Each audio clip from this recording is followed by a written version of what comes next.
gostaria então agora de vos mostrar diferentes sinais que o Senhor me deu na minha vida, que verdadeiramente me confirmaram na minha vocação. Eu diria, antes de tudo, sobre uma vocação, a gente nunca tem certeza de estar pronto, até a ordenação. Mas o Senhor nos pede a fidelidade. E essa palavra fidelidade é talvez uma palavra difícil de escutar, difícil de viver, mas como é construtiva. Por quê? O que é a fidelidade?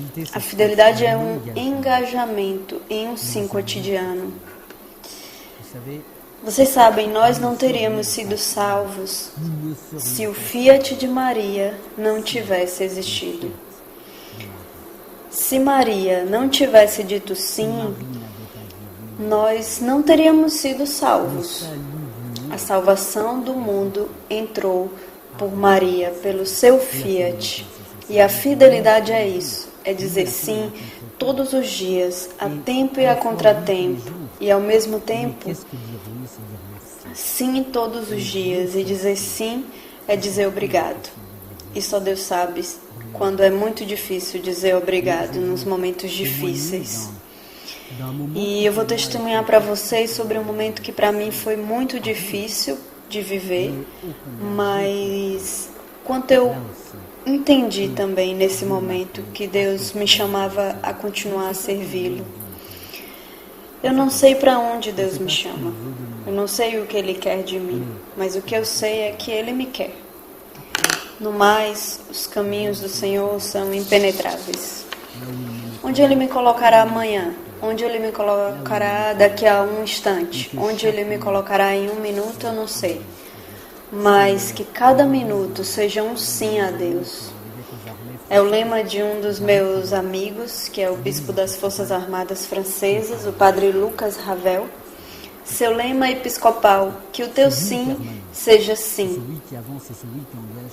Quer dizer, esse sim permanente, esse sim que avança, esse sim que engaja, esse sim que te permite não somente de tudo construir, mas te permite construir. O sim permite de se construir no engajamento, no tempo, na fidelidade. Esse testemunho que eu vou dar para vocês agora é um testemunho de um sim de uma criança que me fez entender que o seu sim devia se tornar também o meu sim.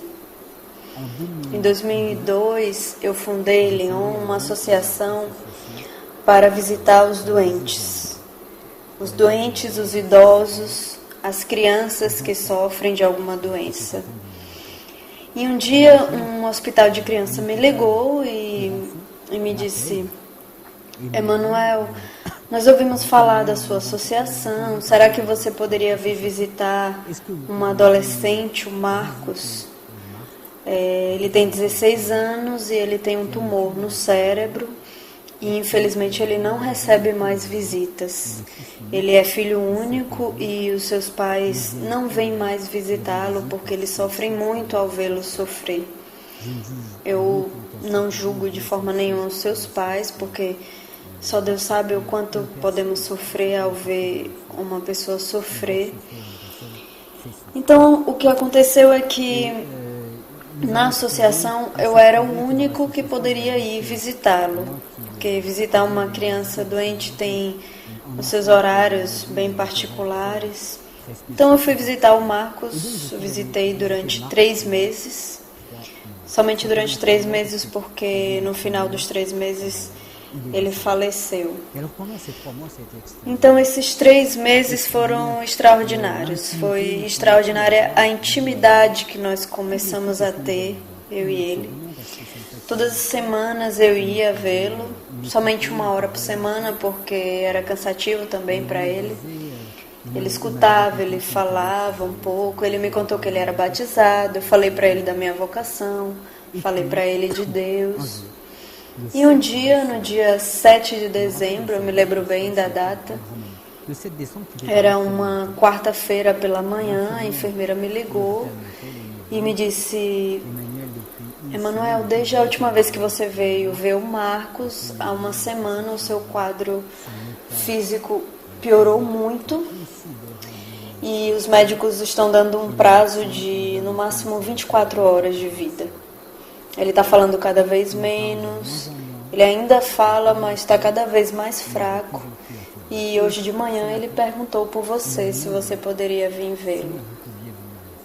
Eu tinha aula para dar, na época eu era professor de filosofia na faculdade em Lyon. Eu tinha aula, então fui falar com os meus alunos, eu disse que eu precisava ver um jovem que estava doente, que eu mudaria as minhas aulas, mas que o meu dever agora era realmente estar perto dele. Então eu fui ver o Marcos, sabia que era a última vez que eu o via, e quando eu entrei no seu quarto, quando eu me aproximei do seu leito, ele me disse: Emanuel, será que você poderia me dar uma de tuas mães? Então, eu olhei para ele e perguntei: mas por que você está me dizendo isso? Ele me disse: você tem sorte, você tem 4, eu não tenho mais. Minha mãe não vem mais me ver. E, de fato, fazia meses, como eu estava dizendo, que a sua mãe não vinha mais vê-lo. Então ele me disse isso: dá-me uma de tuas mães. Então eu disse para ele: eu vou te dar uma, mas antes eu perguntei: por que eu tenho 4 mães para você? Nesse momento ele me deu uma lição de vida. Ele me disse: você tem 4 mães. Você tem a Virgem Maria, você tem a sua mãe que te concebeu, você tem Madre Teresa que te resgatou e você tem a tua mãe que te adotou.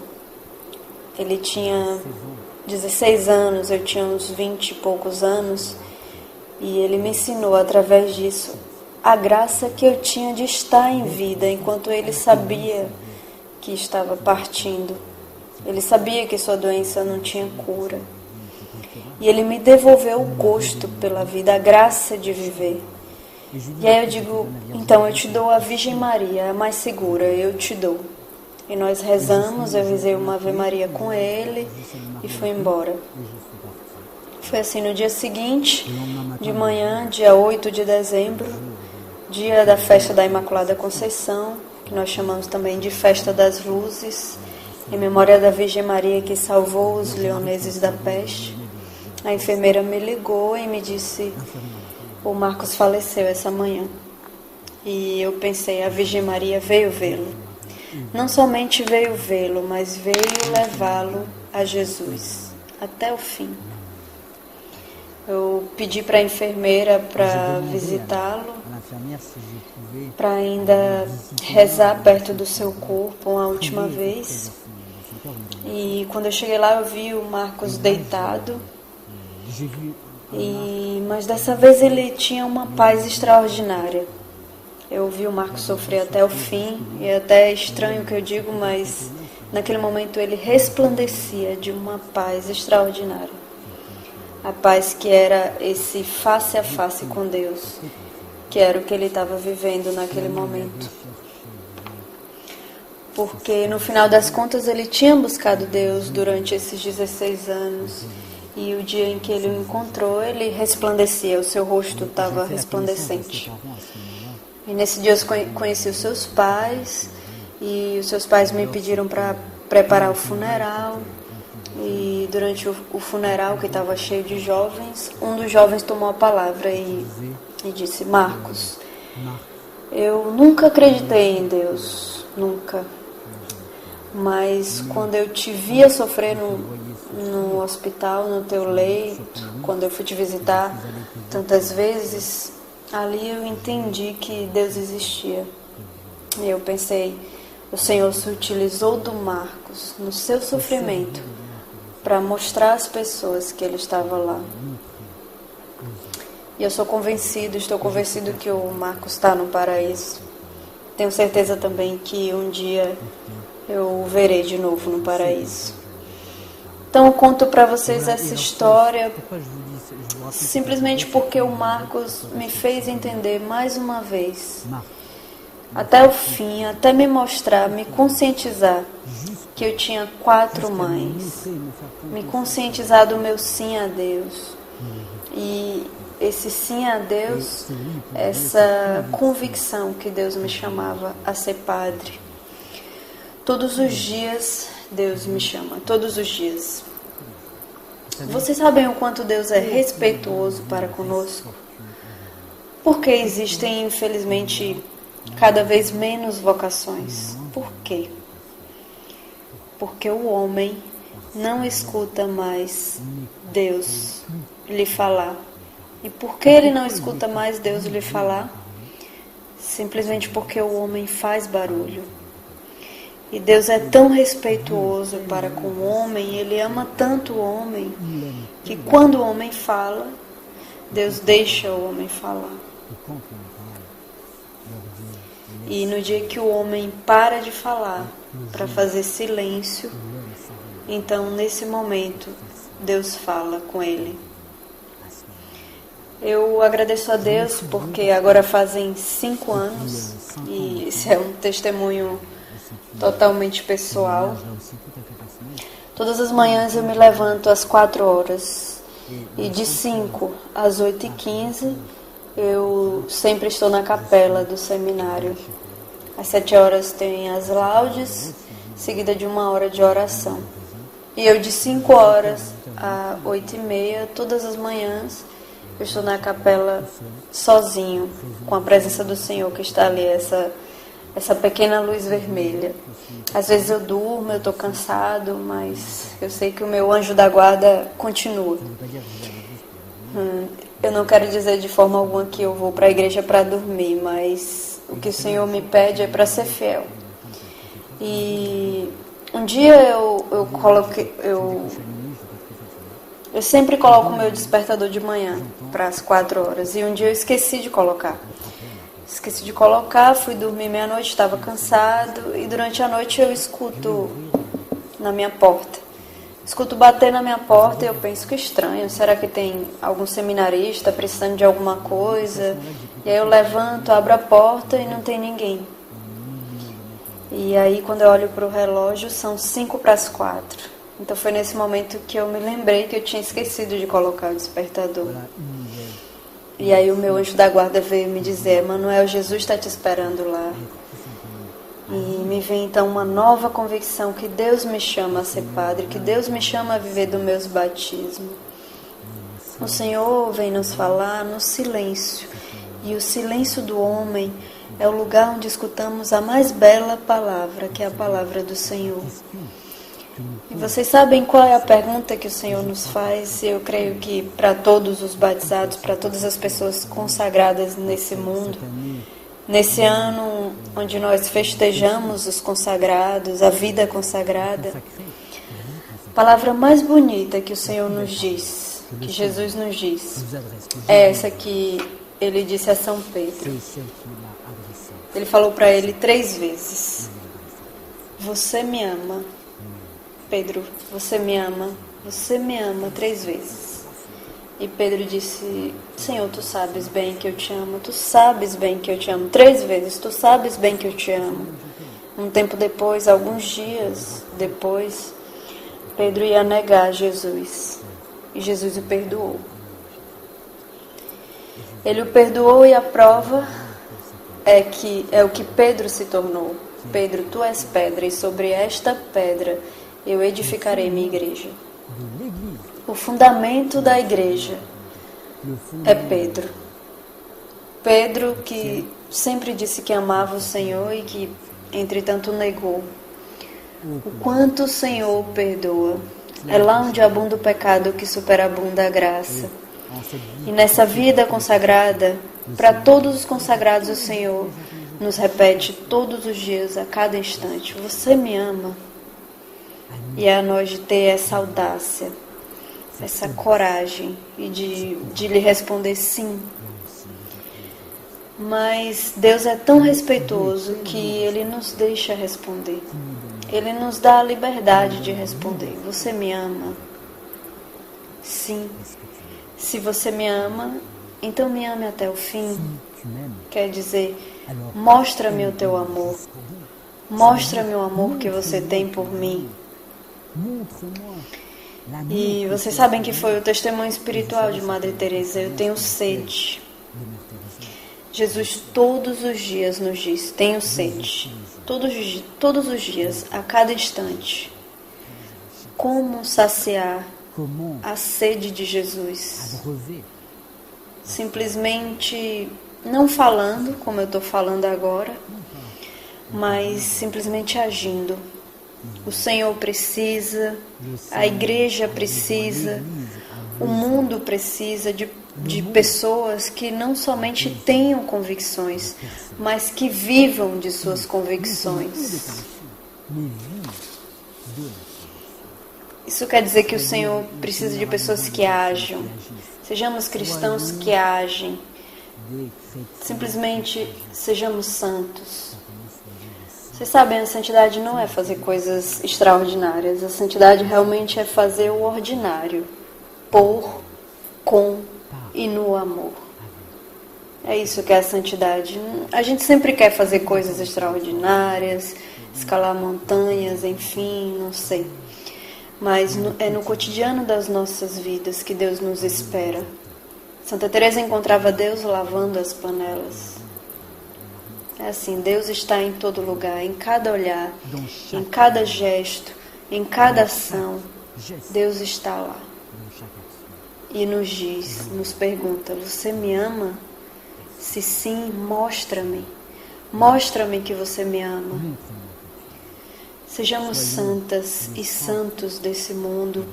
O mundo precisa de testemunhas.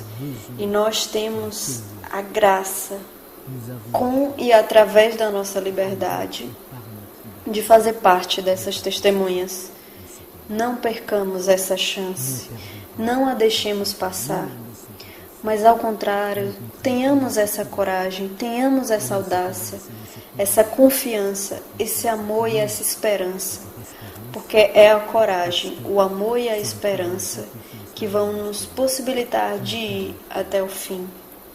Essa coragem, essa confiança, esse amor e a esperança são 4 entre tantas outras atitudes da Virgem Maria aos pés da cruz.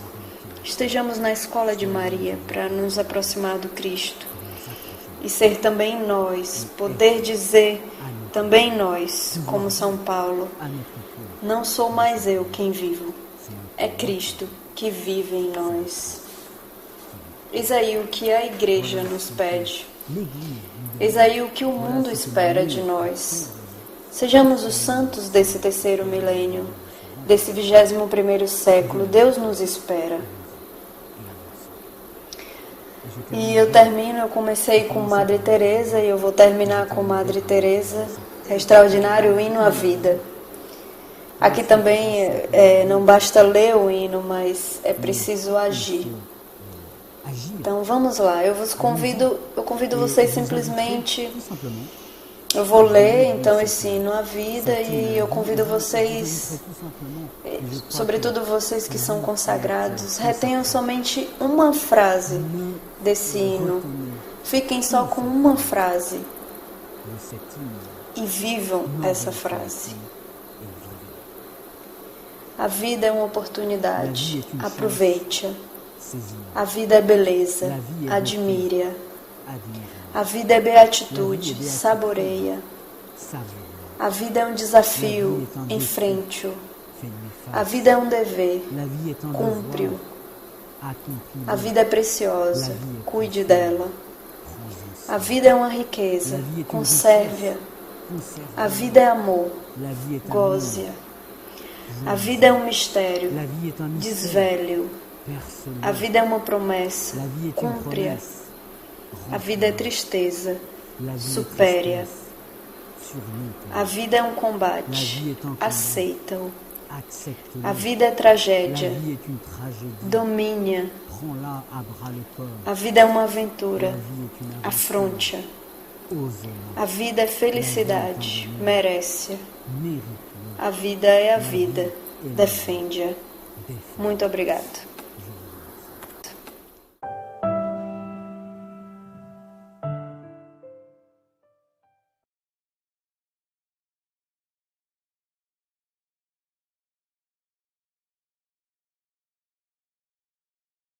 Entrevista com o padre Henri Boulard, jesuíta egípcio. A situação atual dos cristãos no Egito. Os cristãos sempre viveram em situação de minoria, de discriminação, desde muitos séculos, e eles são acostumados com isso. Teve esta igreja queimada no dia de São Silvestre, 22 mortos, 22 cristãos, e que foi um dos detonadores da revolução que se preparava nas sombras e que fez com que muçulmanos e cristãos juntos sentissem que era preciso verdadeiramente que a situação mudasse. Então a polarização agora não é mais entre cristãos e muçulmanos no Egito, mas a polarização é entre Islã radical e a secularização do Estado egípcio. Os irmãos muçulmanos pularam nessa revolução para se aproveitar do quarto dia. E os jovens se encontraram excluídos e marginalizados. Mas o combate não tinha terminado, pois esses jovens que fizeram a revolução são tenazes e duros e eles vão até o fim das suas exigências. Existe atualmente uma distância entre os muçulmanos em relação às autoridades religiosas e dos cristãos em relação à hierarquia. E, ao mesmo tempo, existe um fenômeno novo de uma juventude que não é necessariamente descrente, ao contrário, muito crente, mas que não quer que a religião se misture com a política. Existe uma distância que parece ser melhor. Os irmãos muçulmanos são um número representativo dos egípcios? Os irmãos muçulmanos são uma minoria, mas eles conduzem a dança. São as minorias que fazem a história, não as maiorias. Uma minoria convencida, motivada, organizada, determinada a ir até o final, pode fazer uma sociedade inteira mudar. Em outras palavras, o povo se deixa conduzir. E são aqueles que têm uma vontade política, um projeto, que conduzem a dança, que conduzem o jogo. Os 12 apóstolos eram 12, conquistaram o planeta. Jesus estava só. São Paulo estava só. Para mim, o meu trabalho, o que eu procuro fazer é motivar as pessoas dizendo: você pode mudar o mundo. Você pode mudar o Egito. Você pode mudar a igreja. É assim que cada um de nós pode, na Europa ou no Egito, verdadeiramente agir sobre esse mecanismo. O Ocidente pode e deve ser um modelo? No Ocidente vocês têm o melhor e o pior. Proponham o melhor do que vocês têm. Porque no Ocidente existem pessoas que são ligadas a valores, e para mim o Ocidente é um núcleo de valores que deu nascimento à Declaração Universal dos Direitos do Homem de 1948. Se existem aqueles que estão do lado do Ocidente e da Europa, é porque eles sentem que vocês têm qualquer coisa a propor, a dizer. Vocês têm uma alternativa àquilo que eles viveram por dezenas de anos e que eles rejeitam de todas as forças. Vocês têm a liberdade, vocês têm a dignidade. Como você vê os tempos que virão no Egito? Para ser realista, é necessário dizer que faremos uma passagem obrigatória pelos irmãos muçulmanos. Sim, obrigatória. Eles vão tomar o poder, eles serão majoritários, eles estão aqui e eles são mais organizados, não é possível os afastar, não é possível os afastar. Depois de 60 anos ou mais, todo o regime no Oriente Próximo e no Egito os afastou. Não funciona. Bem, vocês desejam o poder? Peguem o poder. O que eles vão propor? A Sharia. O que é a Sharia, concretamente? O que é que ela vai resolver quando proclama que o Islã é a solução? Bom, mostra-nos que é a solução economicamente, socialmente, etc. Vamos ver essa solução que vocês propõem. Quando eles estiverem no centro, quando estiverem contra o muro, quando eles forem os responsáveis, então será visto que as suas soluções não têm sustentação. É assim que você vê a segunda etapa da Revolução? A primeira fase é a grande quermesse da Praça Tahrir. É magnífico. É a grande amizade, etc. A segunda fase é aquilo que iremos experimentar com os irmãos muçulmanos nos anos que virão, nos meses que virão. Em todo caso, certamente vai durar muitos anos.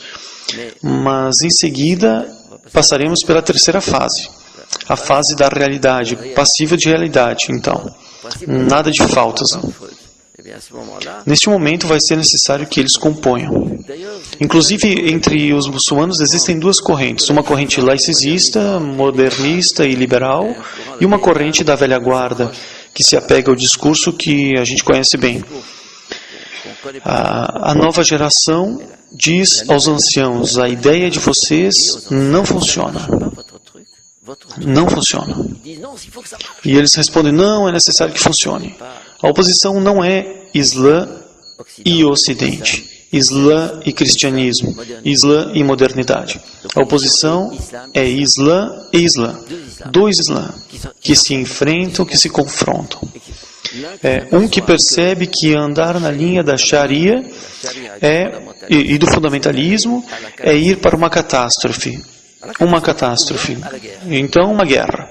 Se o Islã continuar a se radicalizar, como eles procuram fazer atualmente, eu prometo a vocês que uma guerra de religião e uma batalha monstruosa em plena Europa deve acontecer. Os fundamentalistas, os radicais e os irmãos muçulmanos e os salafistas, todos eles, o que eles pregam é o Islã puro e duro, tal qual expresso no Alcorão. Eles são fiéis a eles mesmos, não podemos os censurar. Eles são honestos e fiéis a eles mesmos. Mas então é aqui que eu questiono, que coloco a alternativa. Ou o Islã se moderniza e se adapta, e ao mesmo tempo se desnatura, ou ele se adapta, ou ele se nega a adaptar e se apega aos seus textos fundadores, e aí então é a guerra. Logo, ele tem escolha. E o Islã está na encruzilhada agora. Atualmente, o Islã está nessa encruzilhada. Ele se dá conta que o Islã puro e duro não tem sustentação.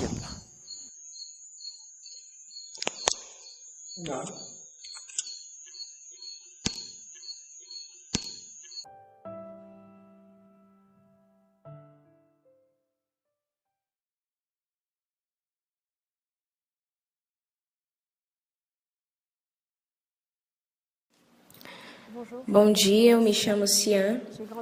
Eu cresci numa família difícil, onde a violência reinava, onde a religião nos proibia de fazer muitas coisas. Eu lembro que um dia eu peguei um ônibus com uma amiga, coisa que eu não podia fazer, e o meu irmão estava esperando a gente no ponto de ônibus. Ele, ao nos ver, pediu que eu entrasse rápido no carro, e assim eu entrei. E ele estava muito nervoso. Ele queria atropelar, queria matar a minha amiga. Ela ficou com muito medo, correu muito e conseguiu escapar. Ele ficou muito chateado. Eu cheguei em casa, eu apanhei porque eu estava com essa amiga. Então era esse o contexto em que eu vivia no cotidiano, com todo tipo de violência física e psíquica. Então um dia eu decidi sair de casa. Eu queria ser livre, então eu fui falar com a assistente social. Eu contei toda a realidade da minha família, toda a violência que eu vivia dentro de casa, a violência que estava escondida dentro de mim. Eu contei tudo para ela. Então ela decidiu falar com o promotor. Disse que se o meu caso fosse considerado de extrema urgência, rapidamente sairia da minha família. Mas se não fosse considerado como caso de extrema urgência, era possível que o promotor pedisse uma investigação. Então eu estava muito angustiada para saber o que aconteceria.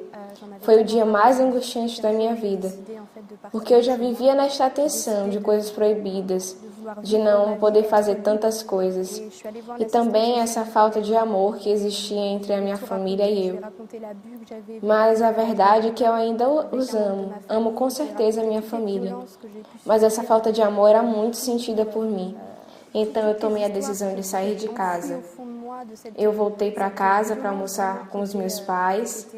Nós almoçamos juntos, preparamos o almoço.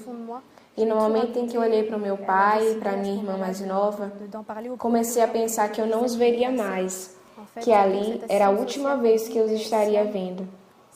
Mesmo os amando tanto, eu precisava caminhar em direção à liberdade. Precisava construir a minha vida. Mas amava tanto os meus pais que era muito difícil. E ainda assim eu pensava que não podia voltar atrás. que eu precisava ir até o fim. Então olhava para os meus pais e para minha irmã e pensava, eu amo vocês, mas eu preciso ir embora. O meu pai olhava para mim e dizia, tem certeza que está tudo bem? Está tudo bem mesmo? Eu dizia para ele que estava tudo bem, inventei uma história que tinha uma prova para fazer no outro dia. Então, no outro dia ele me levou para a escola e perguntou de novo se estava tudo bem. E eu não conseguia nem mais olhar para ele. Sempre olhava para frente e dizia que estava tudo bem. Pensava que precisava ir até o fim. Passei na assistente social e ela disse que ainda não tinha resposta. Disse que eu ficasse pronta porque a qualquer momento poderia passar a pessoa que me levaria. Então eu passei o dia nesta angústia, pensando quando vou sair, quando vou embora. A hora passava, a aula acabou e eu corri para a assistente social, pensando como faríamos, pois no final ele iria me procurar. E o que eu diria a ele? Então ela disse que ainda não tinha a resposta do promotor, porque ele considerou que o meu caso não era um caso de extrema urgência. Ele queria que fosse feita uma investigação, que eu deveria voltar para a casa dos meus pais.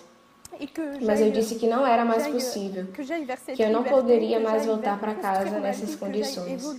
Então ela pediu uma segunda chance. Disse que ligaria novamente e que eu esperasse.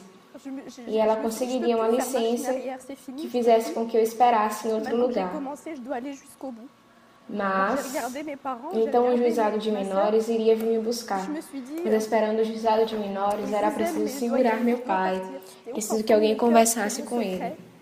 Então, quando ele chegou, uma pessoa foi falar com ele, pedir para que ele esperasse e explicar que eu sairia por volta das 5 da tarde. O meu pai ficou muito desconfiado, achando que tinha alguma coisa errada e que eu não estava bem.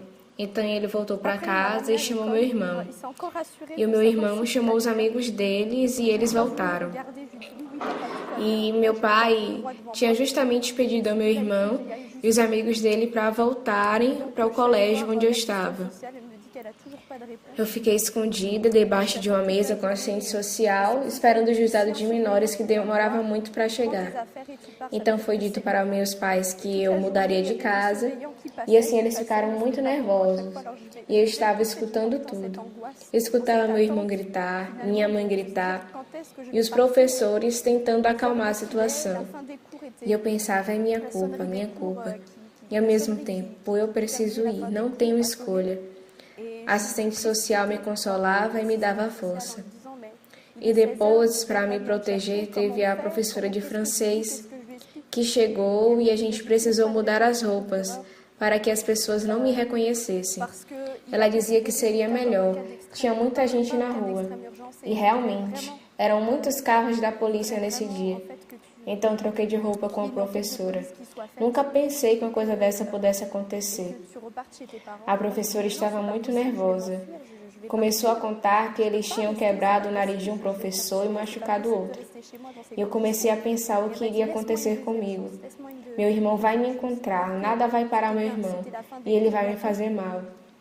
E a assistente social disse que eu não me preocupasse, que iriam me tirar dali. Então, nesse momento, me tiraram do colégio e me levaram para o juizado. E somente muito tarde daquela noite, eu consegui estar numa casa. Nesse momento, eu me sentia horrível, me sentia a pessoa mais sozinha do mundo, me sentia só. Sentia a falta do meu pai e da minha mãe. Sentia a falta de um amor familiar que nunca existiu. Eu estava nessa solidão e com muito medo do que aconteceria. Ainda assim pensava, vou até o fim, vou construir a minha vida. Desde pequena sonhava com uma vida equilibrada e era realmente isso que eu desejava. E com o passar dos anos, eu estive em muitas casas de família, até que um dia eu decidi me suicidar. Depois de ter experimentado álcool, de ter fumado maconha, porque dentro de mim existia essa falta de amor. Então eu decidi me matar. Eu estava em uma estrada perto do lugar onde eu morava e comecei a gritar a Deus de todo o meu coração, porque dentro de mim eu tinha essa base que os meus pais deixaram. Então eu comecei a gritar a Deus: você que está em cima, se você existe, faça alguma coisa por mim. Eu não sei se é preciso ser cristã ou muçulmana, mas se você existe, faça alguma coisa por mim. Eu gostaria muito de ter uma família que me desse um equilíbrio de vida, mas eu não esperava que a resposta viesse de uma maneira tão fácil e tão rápida. Nesse momento, eu tinha 16 anos. E encontrar uma família para cuidar de mim era muito difícil, porque tinha muitos processos, muitos documentos a serem feitos. E depois que se passaram 2 dias, eu recebi uma chamada dizendo que existia um lugar para mim. E existiam muitas pessoas na minha frente, na fila de espera. Mas nesse momento eu lembrei do grito que eu havia feito a Deus. Nesse mesmo dia a família veio me buscar e eu entrei no carro. Comecei a ouvir uma música que falava da criação do universo, do amor de Deus. E ali eu comecei a chorar muito. Chorei muito. Senti uma presença, a presença do amor de Deus que estava ali. E no fundo eu sabia que era Deus que havia encontrado uma família para mim. E que além de tudo era uma família cristã. Sim, eu tive certeza que era Deus me respondendo. Essa presença me encheu completamente de amor. Então olhava para o céu e para a terra e pensava como alguém tão pequena como eu, e um universo tão grande, criado por Deus, e ainda assim Deus cuidou de mim, gastou tempo para me escutar. E depois de muitos anos, Deus me falou. Deus tocou meu coração, me deu amor. Eu posso dizer que hoje Deus é o meu Pai, que Ele me libertou, que hoje eu não tenho mais medo como eu tinha. Mas o que mais me tocou foi uma experiência que tive com Deus no meu quarto, onde Deus realmente me falou. Disse para Ele que eu tentaria falar de novo com Ele, como naquele dia em que eu gritei. Comecei a falar e no momento eu olhei para as paredes e falei: é possível que Deus entenda, que Deus fale? Continuei a rezar de novo, a tentar falar de novo, mas eu parava sempre. Como eu tinha pedido uma Bíblia a essa família, tinha essa Bíblia nas minhas mãos. Tinha uma voz no fundo que me dizia: vai ao Salmo 143. Então abri no Salmo e quando eu li, vi que tinha sido a oração que eu tinha feito. E comecei a chorar. Fui muito tocada. E ali decidi dar meu coração para Jesus, porque eu sabia que era Ele quem estava me falando, que Ele tinha agido na minha vida. Então decidi entrar no plano de Deus para a minha vida. Me libertei de todo medo, de todo fardo. E hoje eu sou livre em Jesus. Hoje eu posso dizer obrigada, Senhor. Obrigada, Senhor, por ter vindo e ter transformado a minha vida. Por ter vindo e ter me enchido de amor. Nos momentos mais difíceis, sei que Deus estava comigo. Então hoje eu decido abraçar profundamente o plano de Deus na minha vida, porque Ele mesmo conhece os planos que fez para mim.